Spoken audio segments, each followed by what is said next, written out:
My Thomas Story Library. Duck! One morning, Percy was talking to Gordon and James in the engine shed. "The Fat Controller is getting a bigger engine to help me," said Percy proudly. "Nonsense," said Gordon.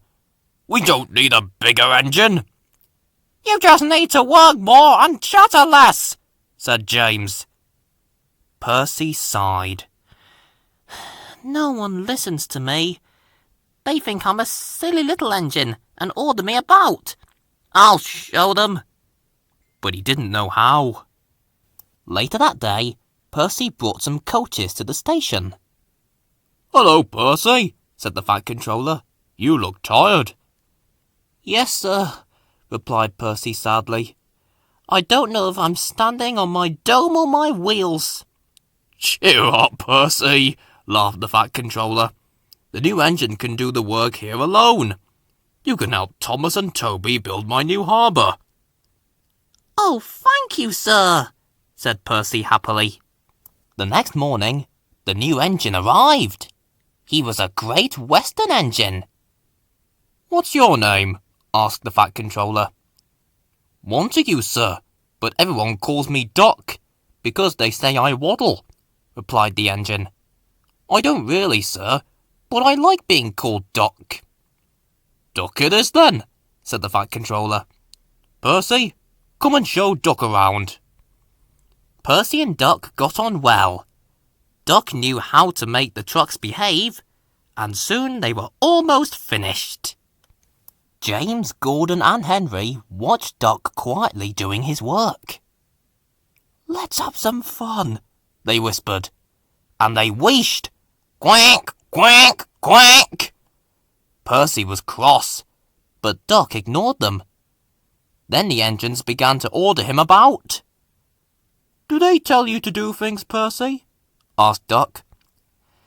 "Yes, they do," replied Percy sadly. "Right," said Duck.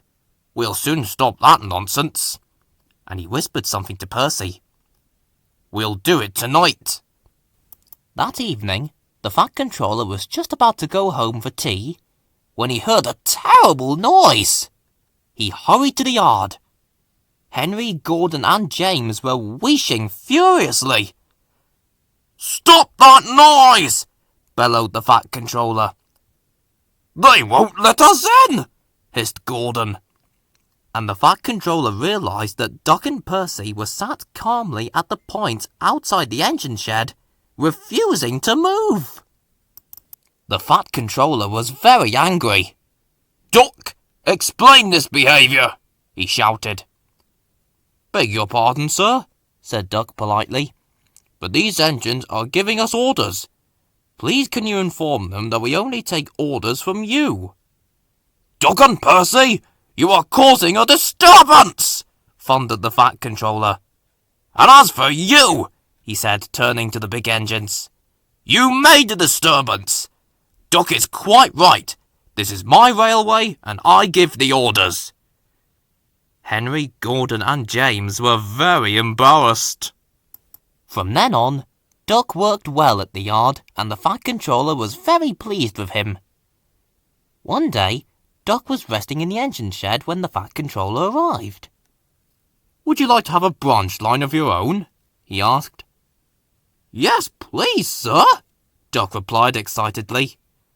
And he took charge of his own branch line, which ran along the coast to the small railway. Duck was very proud of his branch line, but he couldn't do all the work himself, so Donald and Douglas took turns to help him. One evening, he was talking to Donald.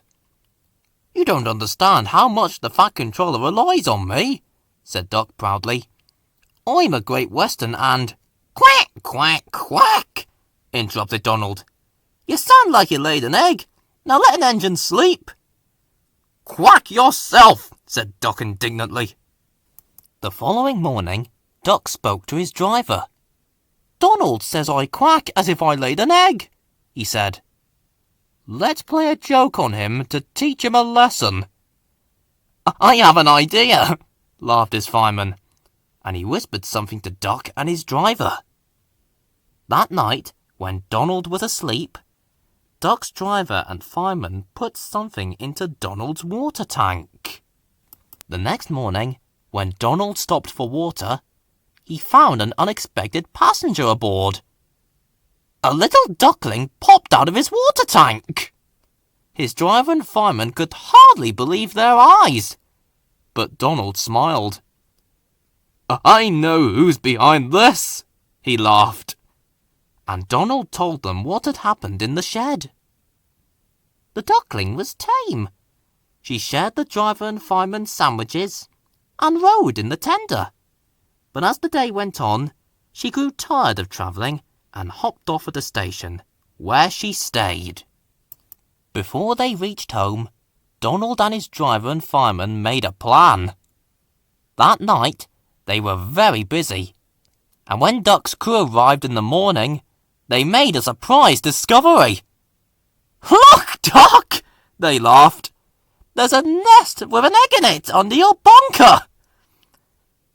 Donald opened a sleepy eye. Well, he exclaimed. "You must have laid it in the night." Duck laughed. "You win, Donald. It would take a clever engine to get the better of you." Duck and Donald became good friends, and the duckling settled at the station.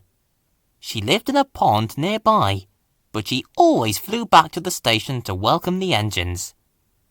Donald was her favourite, and she sometimes hopped on for a ride. The station master called her Dilly, but to everyone else, she was always Donald's duck.